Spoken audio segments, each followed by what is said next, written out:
Chapter 17 Magic in the Walls. Lyanna Stark awoke to warmth. It was the first sensation she registered, true, enveloping warmth that wrapped around her like a mother's embrace. For a disorienting moment, she thought she was back at Winterfell in her old bedchamber, curled beneath heavy woolen quilts, the fire crackling in the hearth nearby, and her maid gently calling her to wake. But the silence was too deep, too pure. And the scent was not of burning pine logs or beeswax candles, but of fresh wood, melted snow, and something faintly herbal. She opened her eyes slowly.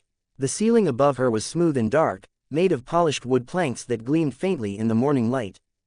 A soft ray of sunshine poured through the square-paned window to her right, illuminating a corner of the room where a stack of books sat neatly on a carved shelf. The air inside was warm and still, and her breath did not fog before her. For the first time since leaving Winterfell, she had slept without cold biting at her toes or fear clenching her stomach. She pushed the blanket aside, thick, quilted, and impossibly soft, and swung her legs out of the bed, bare feet touching a rug laid over wooden floorboards. Her cloak had been hung near the fireplace, which now glowed with soft embers. She realized she was still in her shift from the night before, her braid loose against her shoulder.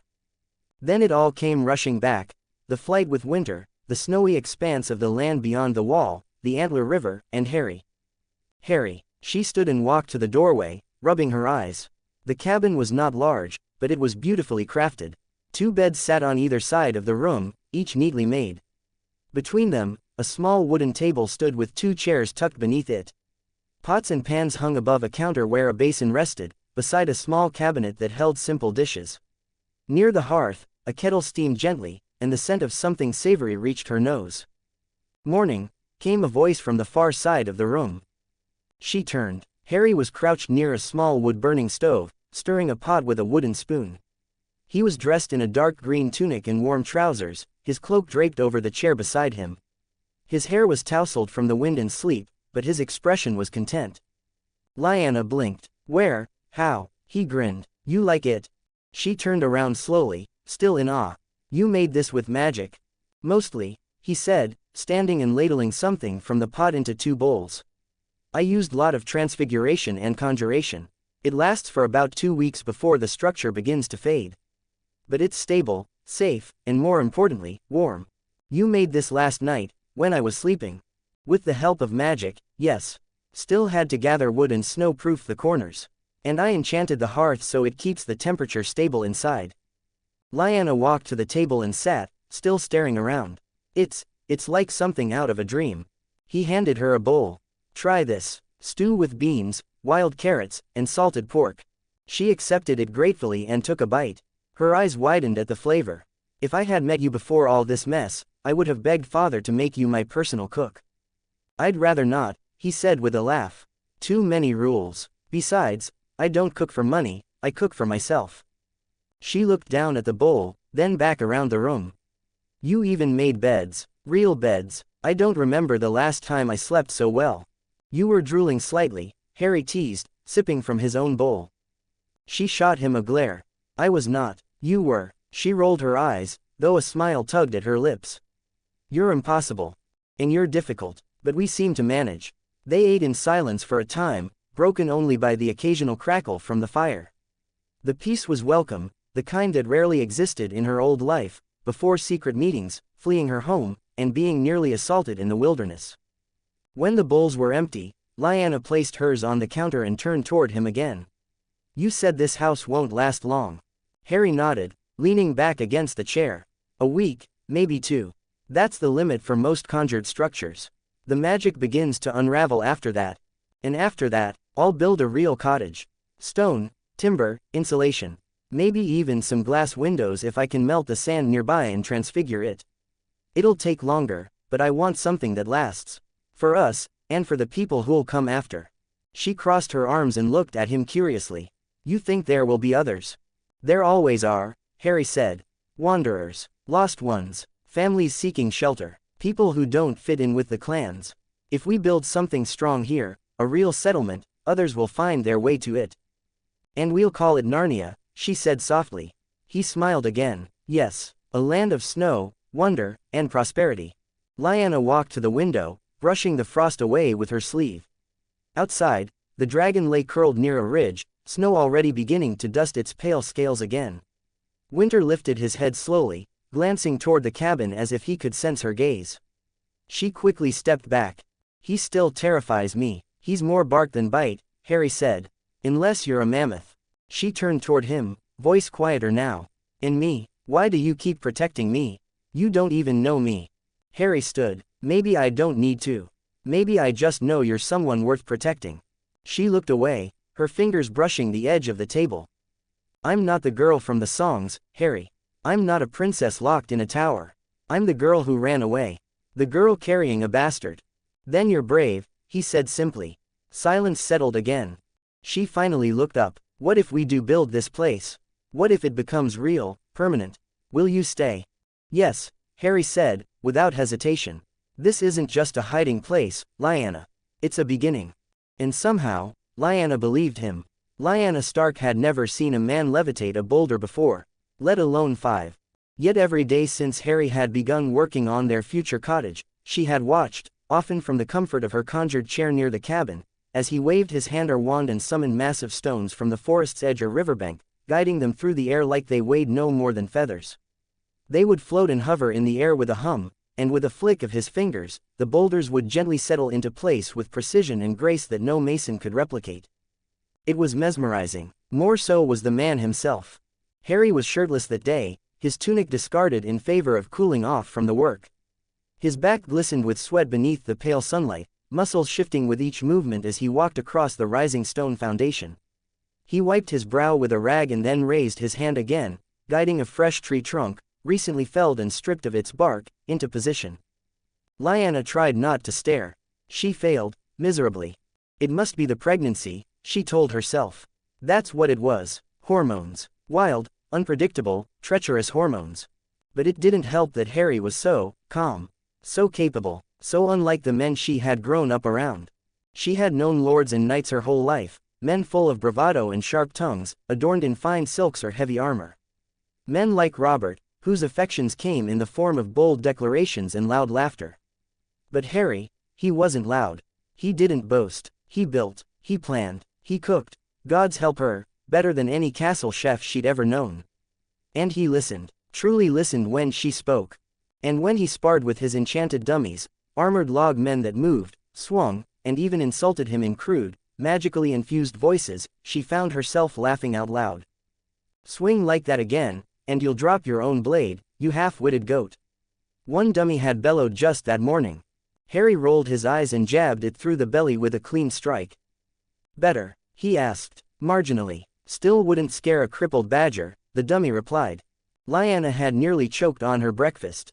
Now, she stood at the edge of the clearing, arms crossed over her chest, one foot resting on a moss-covered stone as she watched Harry shift a pile of stones into a neat row. She bit her lip, cheeks flushing when he turned slightly and caught her watching. You're staring again, he said with a teasing grin. I'm not, she lied. I was, just watching your technique. Very graceful. Oh, interested in learning. Lyanna looked down at her swollen belly. She was just beginning to show, barely, but her gown had grown snug. In case you haven't noticed, I'm a bit preoccupied. Harry chuckled, lowering himself to sit on one of the partially built walls. True, but when the baby comes, and you feel ready, I'll teach you. Sword, bow, knife, whatever you want. She looked up, surprised. Really, you'd teach me to fight? His gaze softened. Of course, I think every person should know how to defend themselves, especially in a world like this. No one's ever offered, she said quietly. Not even my brothers. Father always said I should learn music and dancing. Not the blade. Well, Harry said, pulling on his boots and standing again, then your father's a stubborn old man. She smiled faintly, eyes shimmering. He is. They fell into silence again, save for the crackle of magic and the occasional thump of a rock settling into place. Lyanna eventually approached him, watching closely as he flicked his wrist and a small gust of wind brushed dust from a newly set joint in the wall. I thought you said using magic for construction was a bad idea, she said, folding her arms. It is, he replied without missing a beat, if you're trying to conjure the materials. Magically created things don't last long. But these stones, these trees, they're real. I'm just using magic to move them, not change them. So the cottage won't fall apart. Not unless you plan on hurling mammoths at it. She snorted. I'll try to restrain myself. Harry smiled at her warmly, then turned back to the work. I'm insulating the walls with clay. Helps trap heat. Once the walls are finished, I'll enchant the roof to be waterproof until I can finish the shingles. She reached out and ran her hand along the newly stacked stones. They were smooth, well-fitted, mortared with natural earth that smelled clean and cool. You've built all this in just 3 days. Well, I had help, he said, glancing at the enchanted tools that hovered nearby, brushing off excess debris or smoothing edges. And what happens when this place is finished? She asked, softer now. Will you keep building? Harry paused, turning toward her with a more serious expression. Yes, one home is a start, but if we want a real settlement, a place people can live, raise children, farm, trade, then we need more. Houses, a forge, storage huts, maybe even a school. She looked at him with a strange expression. You've thought this through. I've had a lot of time to think, he said simply. And people deserve a life with dignity, not one spent hiding in caves or scavenging off the dead. She hesitated. And me? Harry turned to her fully. What about you? Where do I fit in all this? His eyes searched hers. Wherever you want to. I won't cage you, Lyanna. You're not here because I saved you or because of the child. You're here because you chose to be. She swallowed thickly, a rush of heat and emotion rising in her chest. She nodded and turned away quickly, brushing a stray hair behind her ear. Behind her, Harry went back to work. And she watched him again, this time with something deeper than just admiration.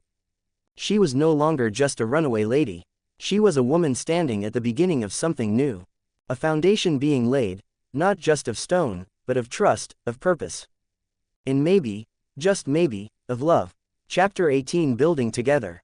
When Lyanna Stark first set foot inside the finished cottage, she stopped dead in the doorway.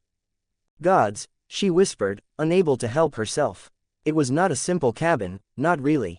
The walls were thick and solid, built from carefully fitted stones that still held the earthy scent of riverbanks. The high wooden beams overhead met in a sturdy peak, the roof lined with thatch Harry had layered in precise, overlapping rows. Light poured through the front windows, actual glass panes, not made out of wood, making the place glow golden in the afternoon sun. She turned slowly in the entryway, taking it all in. The wide main room had a great fireplace in the center, its hearth framed by smooth river stones. A broad wooden table stood nearby, with mismatched chairs that Harry had carved himself. Every piece was slightly uneven, the surfaces imperfect, but to Lyanna they felt more genuine than any polished furniture she had known in Winterfell's halls. Off the main room were several other chambers, 2 bedchambers, a storeroom already lined with sacks of flour, salt, smoked meat and dried vegetables, and a smaller room that Harry explained would one day serve as a study.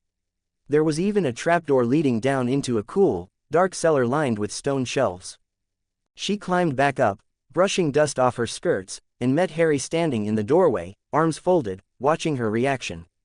You built all this, she said quietly, her voice almost lost in the vast, echoing space. He shrugged, though a faint flush colored his cheekbones. You're a noblewoman. I thought it wouldn't do to have you living in a glorified shed. Lyanna shook her head slowly. This isn't a cottage, Harry. It's a hall. A proper house. It'll do, he said, almost shyly. She turned to face him fully, searching his eyes. And you built it with your own hands. Mostly, he admitted. Magic helped. He said it like it was nothing. Like he hadn't labored day after day, hauling stones and timber, shaping every beam, laying every brick, until his hands were raw and his voice hoarse from explaining what he was doing. Lyanna felt her throat tighten. You didn't have to do all this, she said, softer still. I did, he answered simply. I wanted a place you'd feel safe. Her gaze dropped to her hands, which she twisted in the fabric of her skirt. No one, not her father, not Brandon, not Rhaegar, had ever worked so tirelessly for her comfort, for her dignity. And this man, this stranger from a world she couldn't fully comprehend, had built her a home.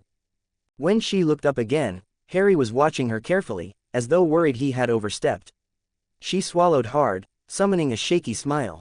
I suppose I'll have to learn how to keep it clean, then, she said, trying to sound light. He chuckled, some of the tension leaving his shoulders. That part one can help with. Though I was hoping you'd do less work than more. You should rest. I've done quite enough resting, she said firmly. I can't just sit here watching you build everything. You're with child, Lyanna. You don't have to. I want to, she interrupted. Maybe I can't haul stones or cut timber.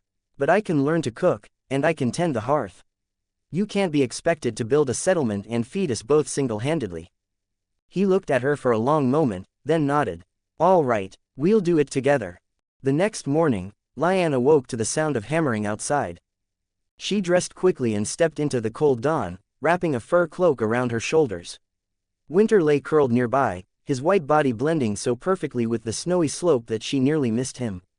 He cracked open one eye as she passed, then settled back to sleep. Harry was already at work, standing beside a circular stone foundation that had appeared overnight. He straightened when he saw her approach. You're up early, he said. I could say the same, she replied, eyeing the half-finished walls. You finished the house yesterday. What is this? He wiped sweat from his brow. A smokehouse. We'll need to preserve meat if we're going to stay through the next winter. Once the rivers thaw, we'll have fish to dry, too. You never stop, she murmured. He smiled faintly. Someone has to keep busy.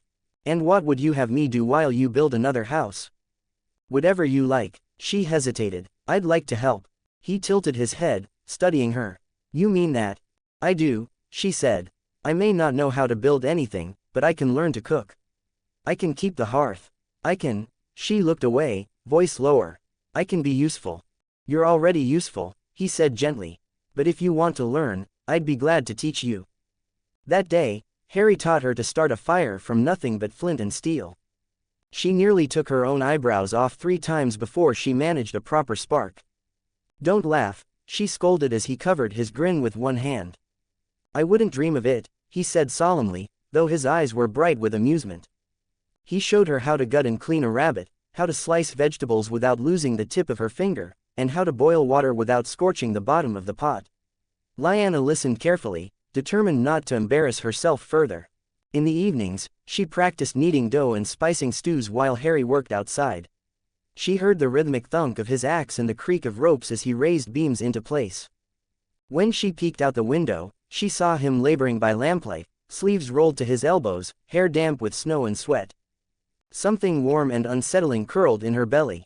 The nights were growing longer, the air sharper, but the house remained warm. And slowly, so slowly she hardly noticed, the hollow ache of her running, her shame, her fear, began to ease. One evening, as she sat beside the hearth stirring a pot, Harry came in, dusting snow from his shoulders. Smells wonderful, he said, leaning over to sniff the steam rising from her stew. Don't flatter me, she said dryly. I've only just learned not to burn everything. He chuckled and sat across from her. For a while, neither spoke. The fire cracked, casting golden light over the stone walls. She glanced up and found him watching her with that steady, quiet gaze. What? She asked. Nothing, he said softly. Just, glad you're here. And despite everything, her lost home, her uncertain future, Lyanna realized she was glad, too. Here, in this improbable house, they were building something neither of them had ever had. A place that belonged to them alone. The morning had dawned pale and cold, thin sunlight glittering across the hard-packed snow. Harry had been up before dawn, dressing in warm furs and carefully fastening the scabbard of his sword across his back. Lyanna, still sleep-heavy, watched him from the edge of her blanket as he packed his satchel with dried meat, a flask of water, and a small, battered leather book. When he turned to her, his face was serious. I'll be gone most of the day, he said. Perhaps longer. Lyanna's heart gave a strange little lurch. Where are you going? He hesitated, just long enough to make her stomach twist. North, he said at last. I have things I need to find. What things? She pressed. Books, he admitted, and information. There are ruins, old places where magic once thrived. I need to understand this land if we're to survive here. You're going alone? She asked, unable to hide the note of worry in her voice. He smiled faintly and reached to brush a stray curl from her cheek. I won't be alone. Winter will be with me. Her throat tightened. When will you come back? Before nightfall if I can. He paused, studying her face. Lyanna, stay here, or if you must go out, don't stray far from the house. Why? Because until I know what's in those hills, I don't trust what might be watching. His gaze sharpened. Promise me. She nodded, though unease coiled in her belly. I promise. Satisfied, Harry turned and stepped out into the cold. A moment later, she heard the heavy rush of wings as Winter launched into the sky. When she finally gathered her courage to look out the window, she saw the dragon soaring north, Harry a small figure on his back. She didn't see them again for the rest of the day. By late afternoon, Lyanna had exhausted every chore she knew how to do. She'd cleaned the kitchen twice, swept the hearth, and sorted the small piles of vegetables and dried grains Harry had brought from White Harbor. When she tried to read, she found herself glancing up every few lines to peer out the window, as though Harry might appear any moment. Her thoughts grew darker as the hours passed. What if he'd left her? What if he'd grown tired of her helplessness, her belly swelling with another man's child? What if he'd flown off to find some SOC beauty with clever eyes and no burdens? She pressed her palm against her stomach and closed her eyes, shame prickling hot in her throat. You fool, you hardly know him, you have no claim on him. But knowing it didn't stop the ache. After she forced herself to eat a little bread and broth, she decided she couldn't sit idle any longer. She wrapped her cloak tightly around her shoulders, stepped outside, and began to walk along the edge of the river that bordered the western side of the property. The cold wind bit at her cheeks, but it felt good, steadying. She followed the river's curve for a while, boots crunching over crusted snow. When she finally looked up, she froze. Across the stream, less than 50 yards away, a hunting party moved among the trees. 18 men, wildlings. She counted them automatically, her heart thudding in her chest. They carried long spears and crude bows, and in their midst, they hauled a massive elk tied to a sled. Several of them were laughing, voices carrying across the quiet river. She stumbled back a step, breath caught in her throat. If they saw her. But none of them looked her way. In fact, when one tall man glanced directly at her, his gaze slid across the trees behind her as though she were invisible. His eyes didn't even flicker. Lyanna's pulse pounded in her ears. She glanced over her shoulder, half expecting to see some cover she'd failed to notice, a bush or a tree. But there was nothing. She stood in plain view. And yet, they saw nothing. They moved on, dragging their prize, their voices fading into the snow-laden pines. She waited until the last of them disappeared before she turned and fled back toward the cottage, her heart hammering. It was well past nightfall when she heard the low rush of wings again. She rushed to the door, pulling it open just as Winter descended like a falling star. The dragon landed without a sound, and Harry slid down from his back, his cloak heavy with frost. He looked tired, but when he saw her in the doorway, relief softened his expression. "I'm back," he said simply. She didn't answer. She only stepped aside to let him in, shutting the door behind him before her voice broke free. "You were gone all day," she said, her words sharper than she meant them to be. "You said you'd return before nightfall." "I know." He set his satchel down and rubbed his gloved hands together over the fire. "I found what I was looking for, but it took longer than I planned." "You didn't tell me where you were going," she whispered. He looked up at her, surprise flickering in his gaze. I didn't think that I'd worry," she said, her voice rising despite herself. "That I'd sit here wondering if you were dead or if you'd decided you were done with me." Something in her chest cracked, and she swallowed hard, blinking back tears. "I'm sorry," Harry said quietly. "I never meant to make you feel abandoned." She hugged her arms around herself. "I saw wildlings, 18 of them, on the riverbank. They looked straight at the cottage, and they didn't see it." "Why?" He took a slow breath. "Because I put a ward around this place. An enchantment that bends perception. Anyone who doesn't know it's here will look right past it." She blinked. "A ward?" He nodded. "Until I'm ready, until we have walls, defenses, and allies, I won't risk being found." "It's not cowardice," he added firmly. "It's caution." Her anger faded, replaced by something rawer, relief, perhaps, or something closer to gratitude. I thought you'd left," she whispered. Harry stepped forward and reached for her hand. His fingers were cold, but she didn't pull away. "I won't leave you," he said. "Not unless you ask me to." Her throat tightened, and she looked away before her tears could spill. Later, after he had warmed himself and they'd shared a quiet meal, Harry set a sheaf of parchment and a quill on the table. "I have a favor to ask," he said. Lyanna raised a brow. "A favor?" He nodded. "I want you to teach me." "To teach you what?" "To read and write." He hesitated. "In Westerosi script." Her eyes widened. "You can't read it." "Not fluently. I can speak your tongue, but your letters, they're different. The shapes, the marks, I know some, but not enough to read a ledger or write a proper letter. Lyanna felt a smile tug at her mouth despite everything. You're a man who can conjure a house from nothing, and you can't read the local alphabet. He looked sheepish. Not yet. She laughed softly, the tension easing from her shoulders. All right, Harry Potter. Sit down. We'll start with the basics. And as she guided his hand over the parchment, showing him how to form the shape of an A, or rather, an ash rune, as the Northmen called it, she realized she no longer felt like a guest in his house. She felt like a part of something. A teacher. A partner. Chapter 19 Potter Castle in Winter. The days settled into a quiet rhythm neither of them had ever known before. Most mornings began the same way, the golden light of dawn slipping through the small glass panes of their cottage, the warmth of the hearth, and the comforting smell of fresh bread Harry had baked the night before. When Lyanna stirred, she often found Harry already at the heavy wooden table, brow furrowed in concentration as he traced letters onto parchment with painstaking care. Ash, she said, leaning over his shoulder one morning. Not, Anne's. Like this. She took his hand gently and guided it, reshaping the crooked rune. He sighed. You'd think learning another alphabet would be easier after everything else I've learned.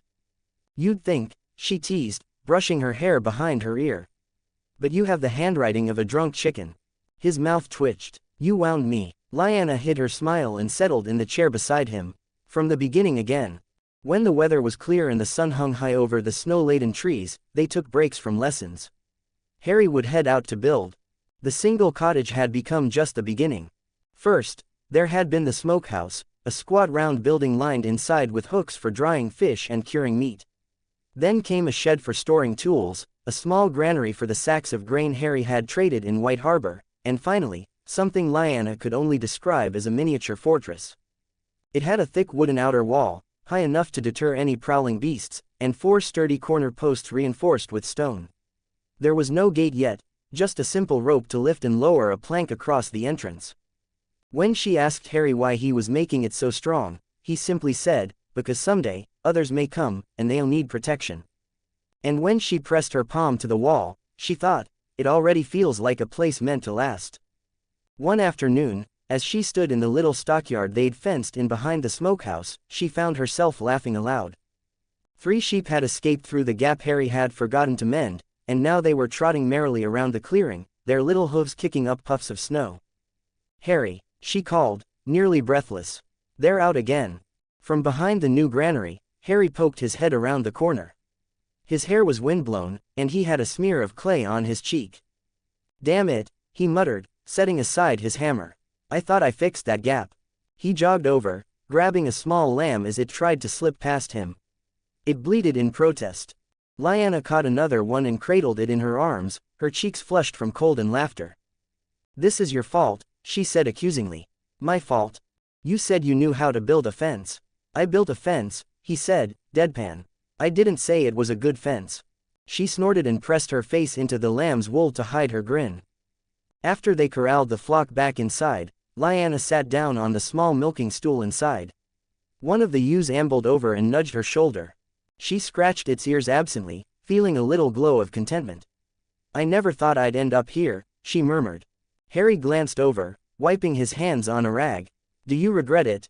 She looked up at him, at the wind-chapped cheeks, the honest curiosity in his eyes. No, she said honestly. I don't. The evenings belong to their books.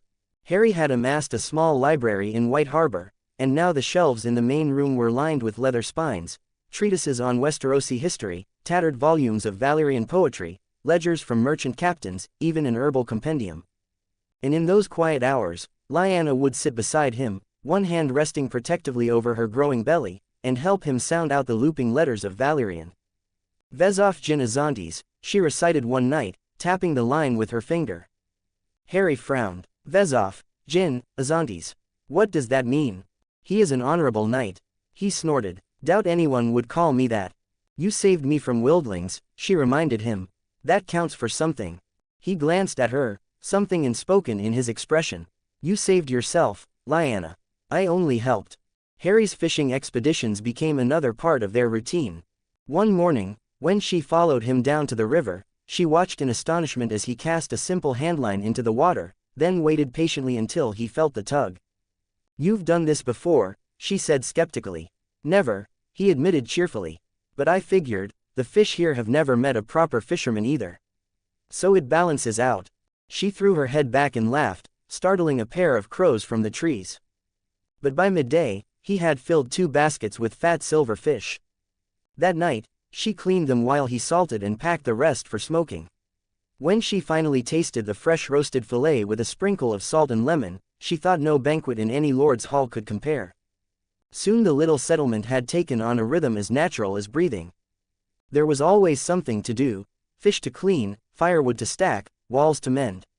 And for the first time in her life, Lyanna found herself proud of her small accomplishments, learning how to milk a ewe without spilling half of it on her skirts, or baking a loaf of bread that didn't end up as hard as a stone.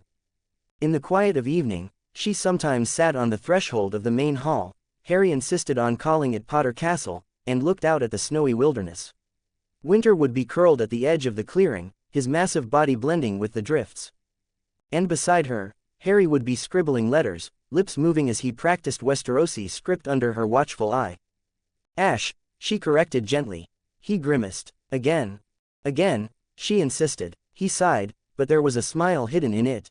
Here, in this impossible place, far from her family, her old life, and all the expectations that had bound her, Lyanna was learning what it meant to start over. And she was no longer afraid of it. Snow fell in whispering drifts outside Potter Castle, the flakes gathering on the eaves and window ledges until the world beyond looked as though it had been wrapped in soft white cloth. The wind keened over the Antler River, but inside, the fire roared warm and bright.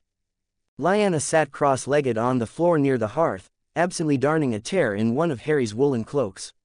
She wasn't very skilled at mending. More often than not, her stitches looked like a drunken spider's web, but it felt good to have something to do with her hands.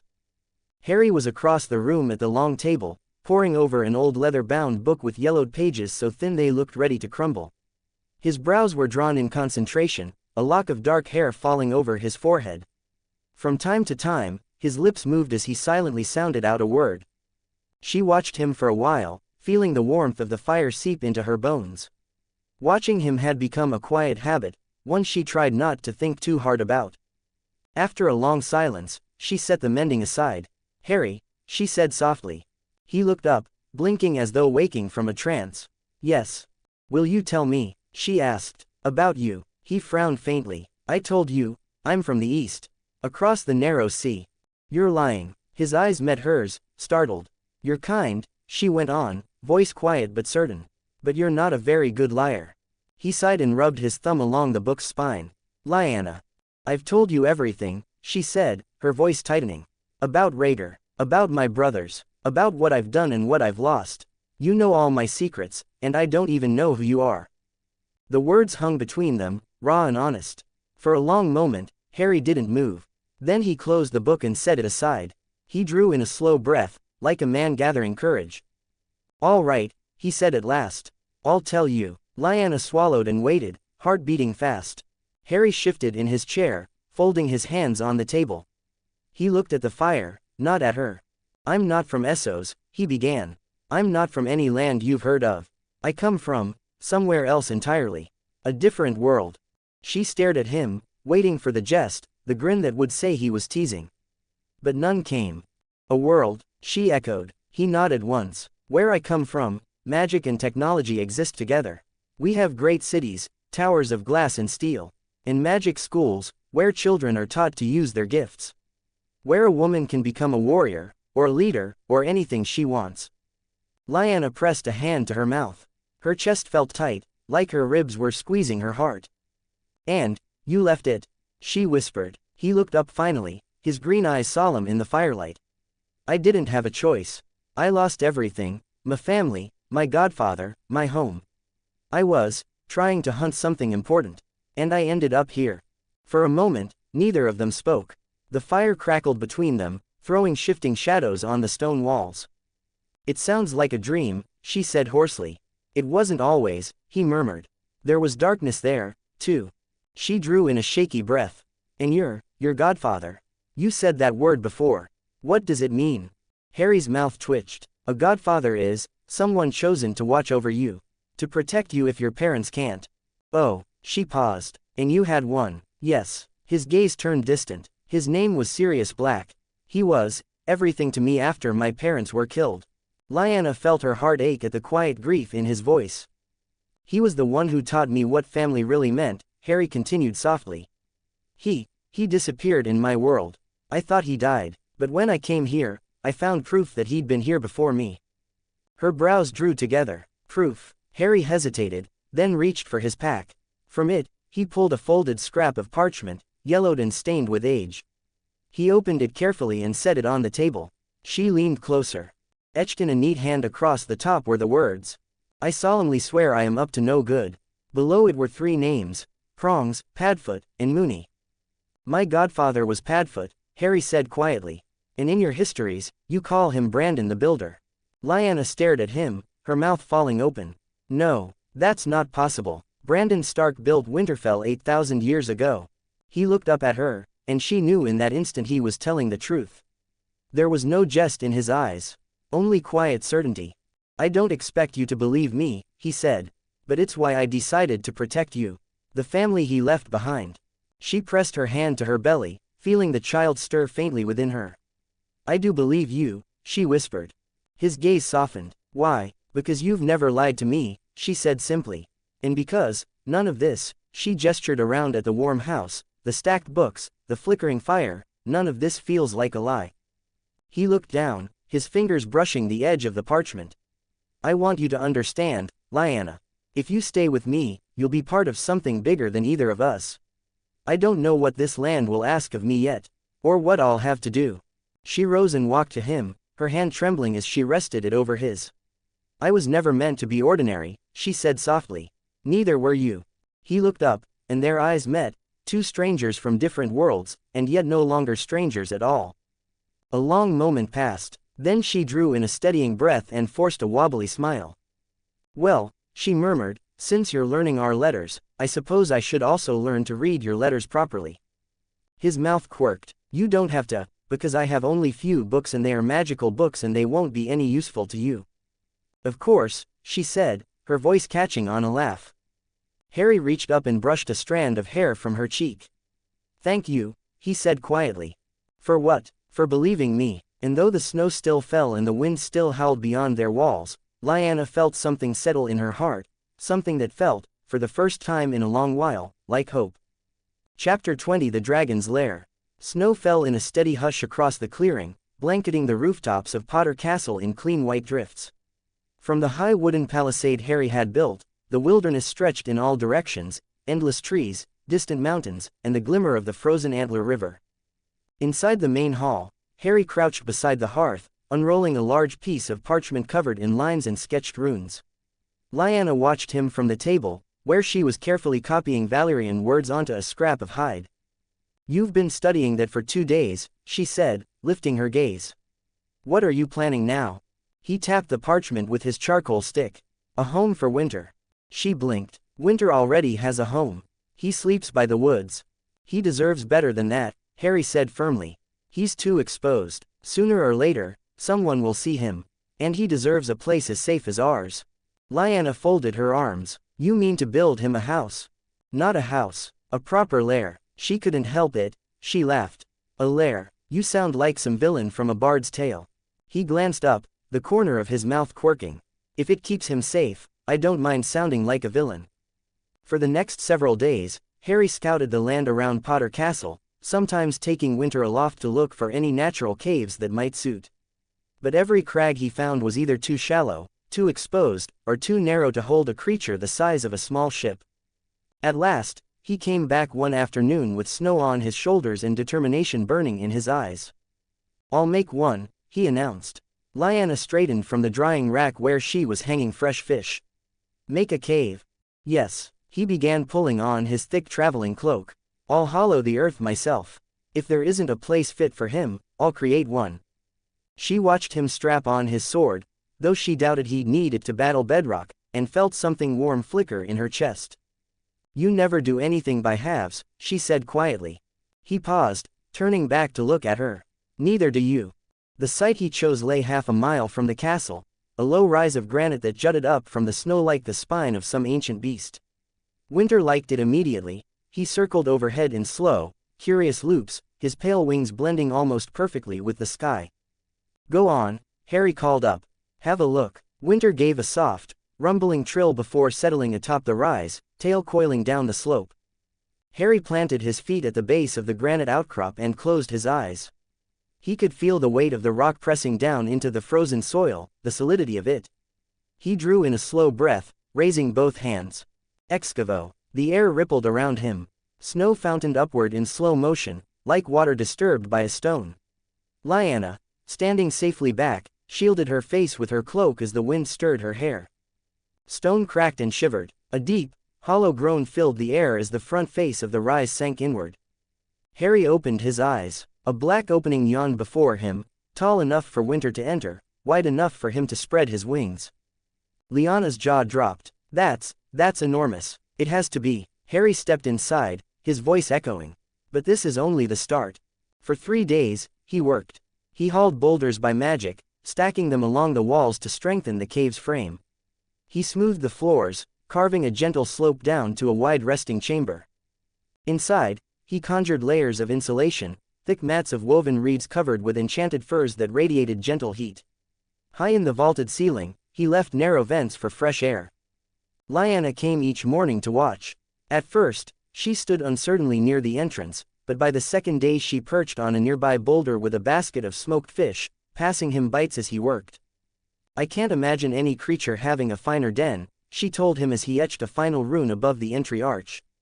"It's more than a den," he said, stepping back to survey his work. "It's a fortress." Winter tested it himself by squeezing through the archway, his wings folding close to his sides. Inside, he turned in a slow circle before lowering himself with a contented sigh, his tail curling around his body. Lyanna watched with a smile. "I think he approves." Harry reached up to rest a hand against Winter's massive shoulder. "He deserves it." Later that evening, when the sun had dipped low behind the pines, Harry set the final protections in place. He pressed his palm to the outer wall of the cave and whispered, "Occulto." The rock shimmered like a pond disturbed by wind. A heartbeat later, the entrance vanished. Where there had been a dark opening, there was now only unbroken stone. Lyanna gasped. "You've hidden it." "I've hidden it from everyone who doesn't know it's there," Harry explained. "Anyone else will see only a cliff face. And us," he smiled faintly. "We'll always be able to find him." He walked the perimeter, checking the other wards, heat spells woven into the stone, illusions to hide tracks in the snow, charms to dampen Winter's scent. When he was finished, he stood back and nodded in quiet satisfaction. Lyanna slipped her hand into his. "He's safe now," she said softly. He squeezed her fingers. "So are we." That night, as the fire crackled in the main hall of Potter Castle, Lyanna watched Harry set aside his tools with a weariness she understood. "You built a house," she murmured, "a granary, a wall, and a dragon's lair. Is there anything you can't build?" He glanced up, green eyes bright despite his exhaustion. "I'm still trying to build something else," he said. "What's that?" He hesitated, then reached for her hand again. "A future." Her throat closed, and she swallowed hard. "Then I suppose," she whispered, "you'd better keep building." And in the deep quiet of the northern wilds, a man from another world and the daughter of Winterfell sat together, their shadows dancing on the walls of a place they had built with their own hands. The days grew colder, the wind more cruel. Even for Lyanna, who had spent all her life in the north, this winter felt deeper, heavier, as though the land itself were trying to swallow the sky.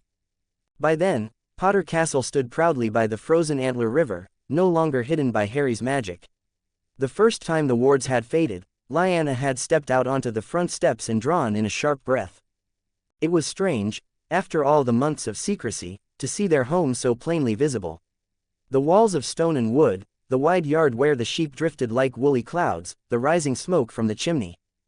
But even stranger was the feeling in her heart, a hopeful ache she didn't know she'd been carrying. Maybe, she thought, someone will come. Lyanna began spending her afternoons in the watchtower Harry had built on the southern corner of the wall. From there she could see the broad white sweep of the river, and beyond it the dark line of forest.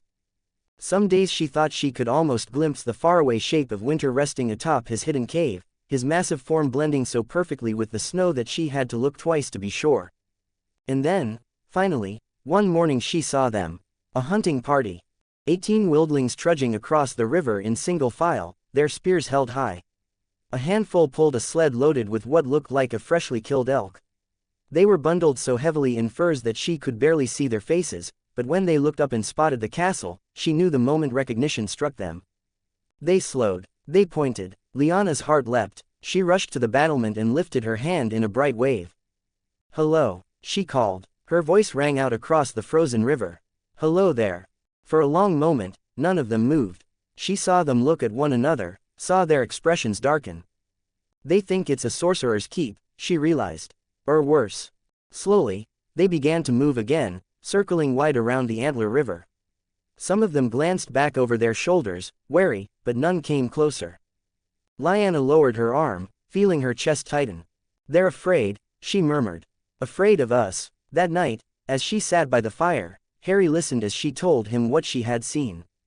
"I don't blame them," he said gently. "They've spent their lives mistrusting anything that looks like power." "I miss people," Lyanna confessed, her voice so small he almost didn't hear it. "I miss hearing voices other than our own." Harry set aside the book he was reading and looked at her across the hearth. "I know," he said. "That's why I took down the wards." She blinked at him. "Truly," he nodded. "I think it's time they see that we're not here to conquer them." Her heart gave a quiet thump of gratitude. It began at dusk with a low, sighing wind. By midnight it had grown to a screaming gale that rattled the shutters and piled snow high against the walls. Inside Potter Castle, the fire roared as Harry checked each room, ensuring the wards held against the cold. Lyanna sat near the hearth, wrapped in a thick cloak, her hands folded over her belly. Suddenly Harry stopped mid-stride, his head snapping up. "What is it?" she asked, startled by the sudden intensity in his eyes. He didn't answer right away. He closed his eyes instead, fingertips brushing the carved runes in the doorframe.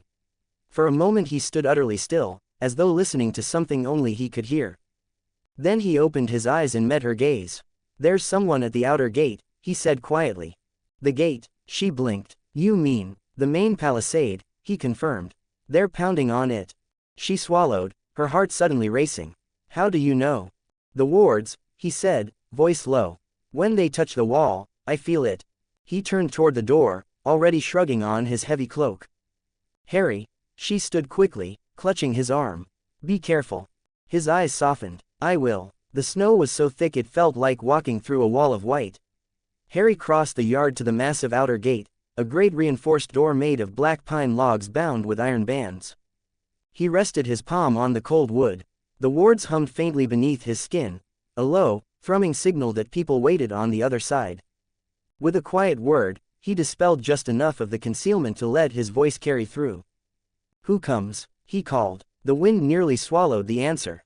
But then he heard it, thin and desperate. "We beg shelter." The storm. He turned back toward the castle, saw Lyanna's pale face watching from the nearest window. She nodded once, solemn and sure.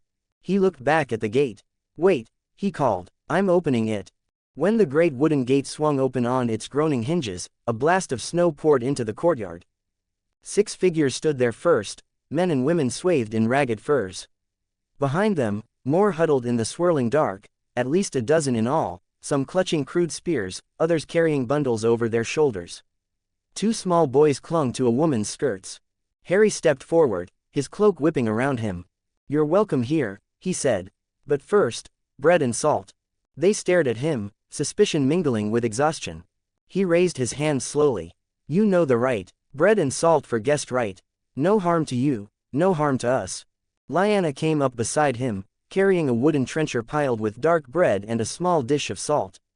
She offered it to the nearest man, a hard-eyed hunter with frost caked in his beard. He hesitated only a heartbeat. Then, slowly, he tore off a piece of the bread and dipped it in the salt. One by one, the others did the same. The rite was old as the north itself.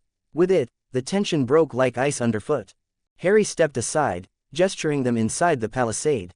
"Come," he said, "there's heat and shelter." They passed through the courtyard in wary single file, snow falling from their furs in sodden clumps.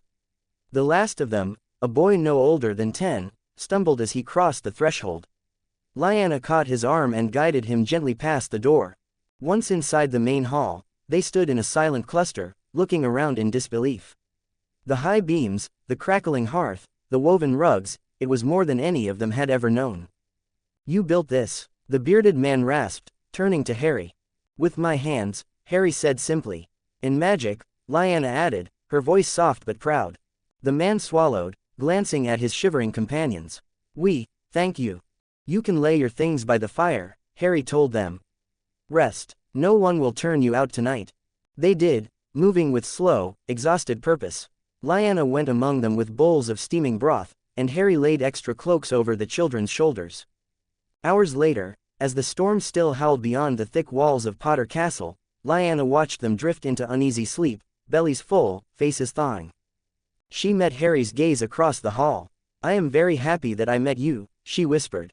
He shook his head. "So am I," and for the first time in many months, she felt that maybe, just maybe, they had begun to make a home that was more than snow and stone. It was a refuge, a promise. Chapter 21 First Guests. The storm blew itself out in the early hours before dawn, leaving Potter Castle cocooned in silence. Snow lay in deep drifts along the outer wall and piled high against the windows. Inside, the great hall glowed golden from the banked embers. The wildlings had slept deeply, sprawled across rugs and benches with the peaceful exhaustion of people who had not known safety in many seasons. Harry had woken once in the night to check the fire. He moved quietly among them, pulling a blanket over the youngest, a boy no more than 6, and tucking a fur cloak over a woman who'd fallen asleep sitting up. When he finally slipped into his own room, the air felt warm and still. He lay in bed thinking of Lyanna asleep in the next chamber, of winter curled somewhere above them in his hidden cave, and of what it meant to build something lasting in a world that devoured everything. For the first time in a long while, he felt at peace. Morning came soft and gray. The fire had been coaxed back to life by the time Harry stirred and pulled on a wool tunic. He heard the rustle of movement and quiet voices in the hall. When he stepped out of his room, several of the wildlings were already awake. The bearded man who seemed to lead them was squatting near the hearth, rubbing his hands together over the flames. 2 women were cutting up the last piece of meat to share among the children.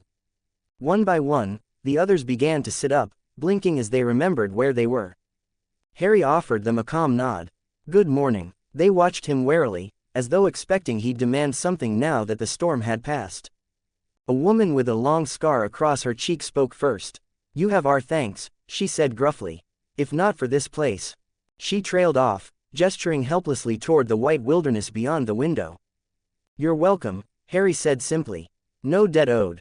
Lyanna emerged from her room a few moments later, her hair in a loose braid over her shoulder. She smiled at the sight of the children gathered near the hearth. "Did everyone sleep well?" she asked gently. One of the boys nodded shyly. The bearded man, he hadn't yet offered his name, rose to his feet, towering over Harry by a hand's breadth. "I am Boren of the Flint Foot," he said. His voice was a gravelly rumble. "These are my kin." "Harry Potter," Harry replied, meeting his gaze steadily. "And this is Lyanna." Boren's brows lifted faintly at the name, but he only inclined his head. "It's been long since any south of the wall showed kindness." Lyanna folded her hands over her belly. "You're running from someone," she guessed. Boren's jaw tightened. "A cannibal tribe called the Shattered Teeth." She glanced at Harry. "I've heard tales, men who eat the flesh of their own kind. They came down on us when the first snows fell," Boren went on, voice low. "We lost our tents, most of our stores. Those who stayed to fight," he swallowed. "Not many lived to run." Harry's mind began turning, swift and precise. "So you need a place to rebuild," he said. Boren eyed him warily. Lyanna stepped closer. "There's room on this land," she said softly. "And Harry, he built this place himself. He can help you." Several wildlings shifted uneasily, glancing at one another. "Why would you help us?" demanded the scarred woman. "What do you gain?" Harry met her gaze without flinching. "I don't need anything from you. But if you stay here, you can work, trade, and live without fear of the crows or other tribes hunting you down. And without needing to steal to survive." He hesitated, then added carefully, "In time, you can build something better for your children." Boren looked around the hall, at the thick walls, the steady fire, the simple comforts his people hadn't known in their life. "What would you have of us?" he asked finally. "Nothing you wouldn't give freely," Harry said. "Help me with the land. Hunt. Share your knowledge. I'll teach you other skills, ways to make life easier. And I swear by earth and sky, no one here will ever be forced to bend the knee. Lyanna rested her hand on Harry's arm, her touch warm. We built this place with the goal of people living peacefully, she murmured. He nodded. A community. Boren drew a long breath. His shoulders slumped a little, the weariness in him visible now that he knew there would be no demands of tribute or oaths. We will stay, he said gruffly. For now. When the weather eases, we'll help you hunt and see how this arrangement suits. That's all I ask, Harry said. While Lyanna gathered a meal, thick broth with smoked fish and onions, Harry showed Boren and 2 others around the small settlement. This is the smokehouse, he said, gesturing to the stout round building of stone. You can preserve meat here if you have more than you can eat. He led them past the sheep pens. The sight of the animals drew startled sounds from the wildlings. You have livestock, Boren said, wonder threading through his voice. Animals thrive here, Harry said. If you help tend them, there'll be milk, wool, and meat enough for everyone. At last, he guided them to the watchtower. From the top platform, they could see the frozen Antler River winding past the pines, the white plain stretching beyond to the foothills.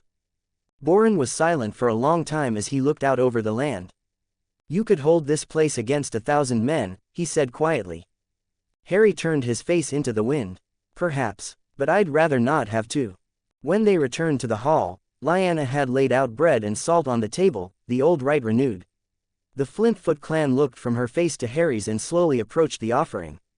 One by one, they broke bread, dipped it in salt, and ate in solemn silence. Lyanna smiled at them. You're our guests, she said. But if you wish it, you may be our neighbors. Harry felt something shift in the room then, a softening of suspicion, the first fragile roots of trust. As the wind sighed along the eaves, he thought of the first time he'd stumbled into this frozen land with nothing but desperation and a stolen dragon. Maybe, he thought, this really is the start of something. And though the world beyond Potter Castle was still harsh and uncertain, within those walls, a new kind of home was taking shape. In the weeks that followed the storm, the Flintfoot wildlings settled uneasily into life around Potter Castle. They were cautious at first, eyes wary, hands never straying far from the hafts of their knives. But time and steady kindness were powerful things. Each dawn, as the sky turned from indigo to pale gray, Harry met them by the hall's main hearth and laid out the day's work in calm, clear words. One cold morning, he called them all to gather near the watchtower. Lyanna stood beside him, wrapped in her heavy cloak, her face bright with quiet purpose. Harry pointed to the frozen stretch of the Antler River, where the ice lay thick as a castle wall. Today, he said, we fish. Some of the wildlings muttered in surprise. A tall woman named Ragni, her hair braided in loops around her ears, scowled skeptically. The river's sealed, she said. You think to charm fish from beneath the ice? Harry smiled faintly. No charms today, just tools and skill. He bent and pulled back a canvas cloth. Beneath it lay several stout fishing rods he had made himself, and a heavy iron saw. Boren stepped forward and lifted the saw with a grunt. Sharp, he admitted grudgingly. Harry gestured to a likely spot near the riverbank, where the ice had frozen smooth and clear. I'll show you how. They watched as he worked, kneeling to mark a wide circle on the ice, then guiding the saw back and forth until a round slab cracked free.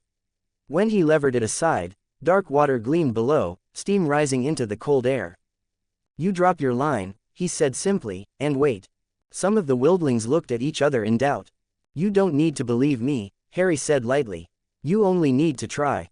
By midday, 6 of them sat along the river, their lines trailing into the black water. Boren was the first to haul up a thrashing trout nearly as long as his arm. He lifted it in triumph, grinning like a boy. Ragni caught the second fish not long after. Lyanna stood with Harry near the shore, hugging her cloak around her. They look happier, she observed. They're working for themselves, Harry said. Not just surviving. She turned to him, her eyes thoughtful. Do you ever regret it? Regret what? Building this place. Staying. He considered the question seriously. Then he shook his head. No, not once. Later that afternoon, Harry led a smaller group to a low ridge half a mile east of the castle. He'd scouted it himself and found a broad seam of gray stone running along the slope. This, he told them, will become your cottages. 3 men stared at the ridge with resigned determination. You won't use your sorcery to shape the stones? One of them asked, not quite meeting his eye. Harry rested a hand on the cold rock. I could, he admitted. But I won't. Why? Because you need to know you did it yourselves, he said. That this place isn't mine alone, it's yours, too. They exchanged a look. Then, without another word, they hefted their hammers and began to work.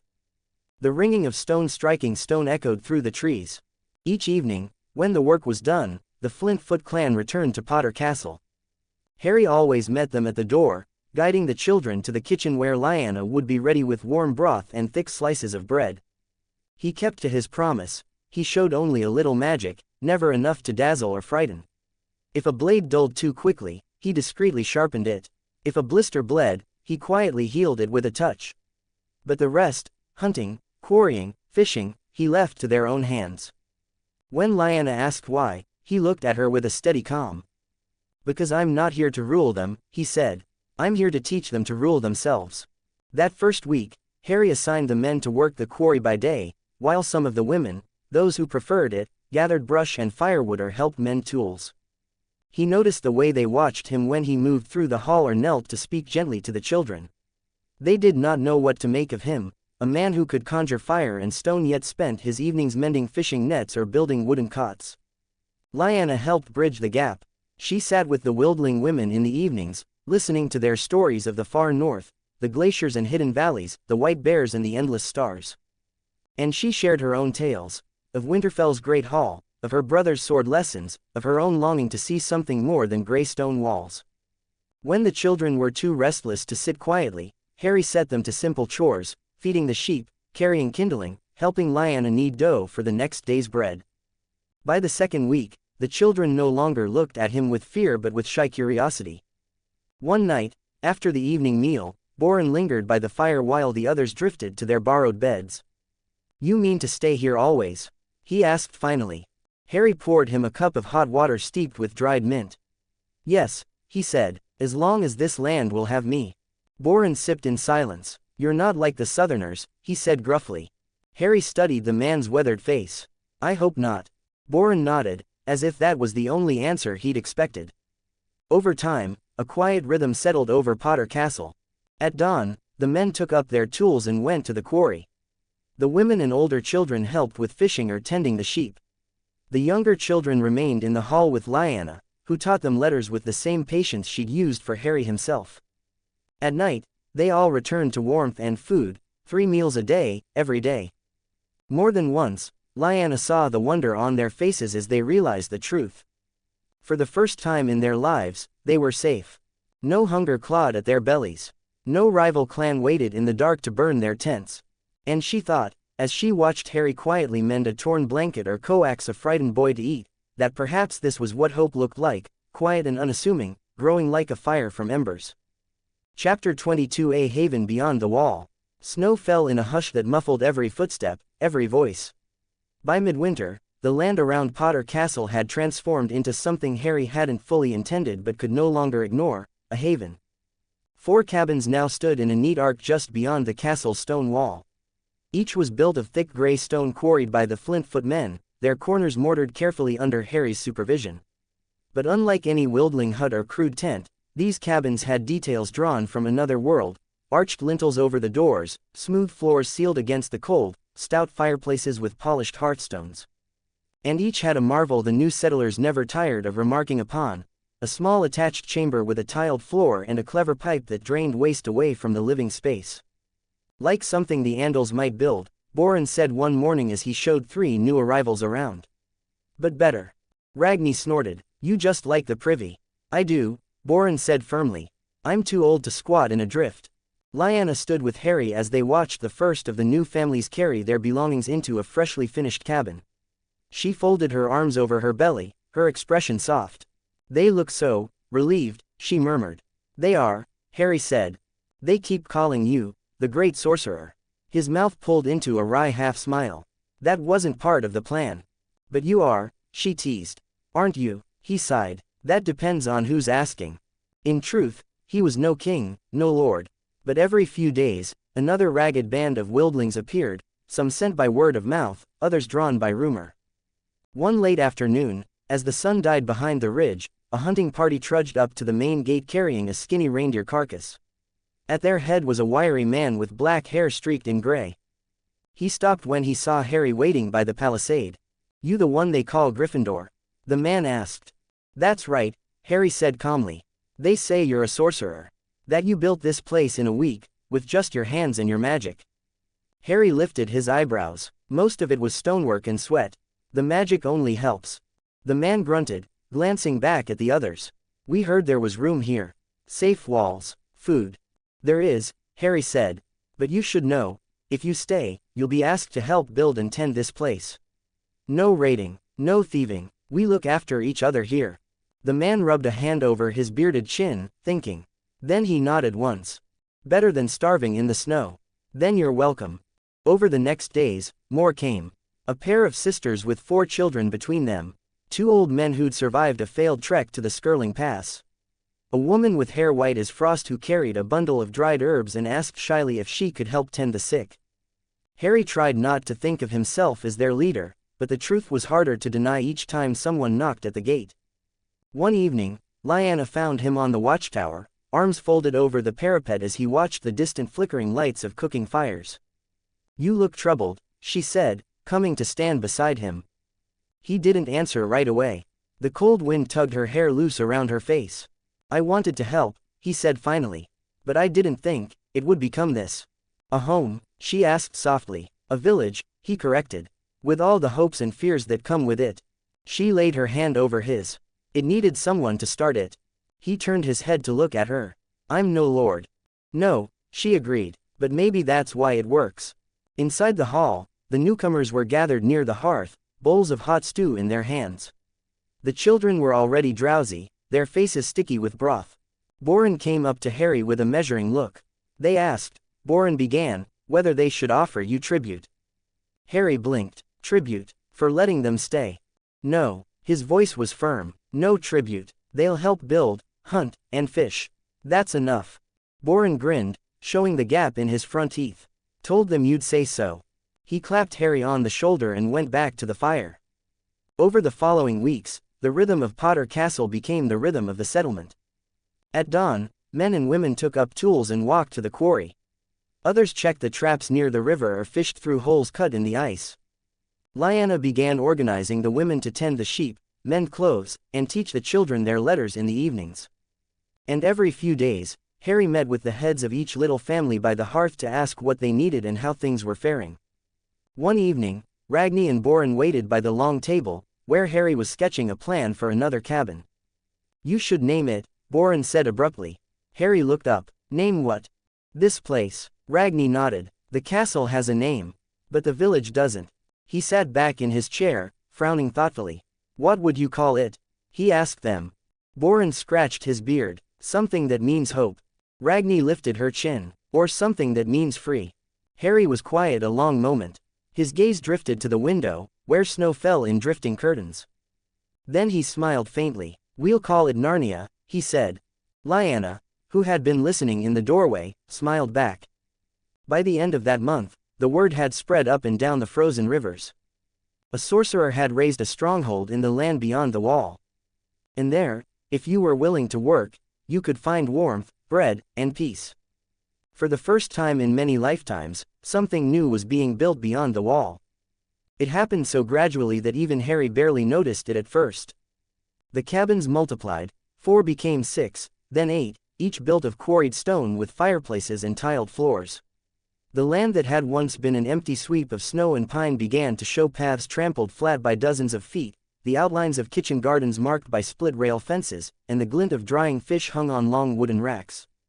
Every dawn, the smoke of many hearths rose in thin gray ribbons into the pale sky. One evening, as Harry stood on the watchtower with Lyanna, he realized it at last. "What is it?" she asked, seeing the faraway look on his face. He turned to her slowly. "It's a village," he said. His voice was low and a little astonished. "A real one." Lyanna's smile was gentle. "It's more than that, it's a home." But with so many souls gathered in one place, Harry knew the danger had only grown. One ambitious chieftain, one ruthless warband, one lord south of the wall looking to earn renown, any of them might one day turn their eyes here. And so, reluctantly but resolutely, Harry began the work of warding the land. On a morning when the sun was a cold white coin in the sky, he walked the perimeter with his staff in hand. Boren and Ragni watched from a distance, their breath steaming in the air. Lyanna had asked him once why he did not teach the Narnians, she used that word now, as did they, about the full extent of his magic. He had thought a long time before answering. Because if they think I am all-powerful, he said, they will never learn to stand for themselves. And if they fear me, they'll never trust me. But this magic he would not hide. He set the wards carefully, line by line, stone by stone. A net of enchantments woven into the bones of the land itself, wards to cloak the settlement from those who bore hatred or hunger for conquest. Any with such intent would find their steps turning away, their minds fogged and aimless. And to any who came with honest need, the path would remain clear. When he returned to the hall that night, Lyanna was waiting by the fire. "Will it hold?" she asked softly. He looked into the flames. "It will hold," he said. Each day he studied. The Black family grimoires lay open across the long trestle table, their cracked bindings and iron clasps gleaming dully in the firelight. Lyanna sometimes watched as he turned the brittle pages, lips moving soundlessly over incantations and runes that no other soul in this world had ever read. Some were dark, even by the standards of his old life. Rituals that bound a person's life to a single purpose, that reshaped flesh and bone, that bent the natural order like soft clay. But he was not tempted by their promises of dominion. He looked only for what could help, spells to ward, to heal, to strengthen. Late one night, Lyanna came upon him in the little library he had claimed for study. The candles had burned low, their light catching the worn hollows beneath his eyes. "You should sleep," she murmured. He looked up from the grimoire, exhaustion and something brighter mingled in his gaze. "I can't," he said quietly. "Not yet. If I am to protect them, all of them, I have to be more than I was." A week later, in a clearing behind Potter Castle, he drew a circle in the snow and stepped into it alone. He had found what he needed, a rite that would lend his body speed, strength, and resilience beyond any ordinary man's. It required sacrifice. He slit his palm and let the blood spatter into the runes. A sudden wind rose around him, scattering the snow in whirling gusts. He whispered the words. When it was done, he fell to his knees, gasping, his heart hammering like a war drum. His veins felt alight with fire. But when he rose at last, he felt stronger, more capable. It would have to be enough. Winter watched all of this from afar. The white dragon had taken to spending his days in the hidden cave Harry had built. He had stopped hunting mammoths. Harry suspected the creatures had learned to avoid the valley entirely, and now he stalked the frozen sea to the north. Sometimes, near dawn, Winter would return with the half-shredded corpse of a whale clutched in his claws, laying it in the snow near Potter Castle as though offering tribute. The first time it happened, Boren had turned white as chalk. "Gods," he whispered hoarsely. "A leviathan." Harry had only sighed, rubbing his temple. "I suppose," he muttered, "we'll need to salt it." And so the great whales became part of the settlement's life. Ragni and the other women learned to cut the blubber into manageable slabs. The men carved enormous ribs to dry into shelters or simple fences. At the evening meal, a stew of whale meat and onions simmered in a pot the size of a cartwheel. Lyanna looked around the hall that night, at the firelight glinting on all those watchful faces, and felt an ache she could not quite name. These were people who had never known anything but hunger and fear. And here, in this place Harry had built, they were becoming something else. Neighbors, families, Narnians. One morning, a delegation approached Potter Castle, 3 men and a woman wrapped in patched furs. They knelt at the gate as Harry came out to meet them, Lyanna beside him. "My lord," said the woman, her voice rough from travel. "They say you are the sorcerer who makes a place where no raider's hand reaches." Harry glanced at Lyanna, then back at them. "There is no lord here," he said. "Only people willing to work, and share, and keep each other safe." "Then let us stay," she whispered. "We have nowhere else." He studied their weary faces. "Welcome to Narnia," he said at last. And Lyanna thought, perhaps this is what the world was always meant to be. To be continued.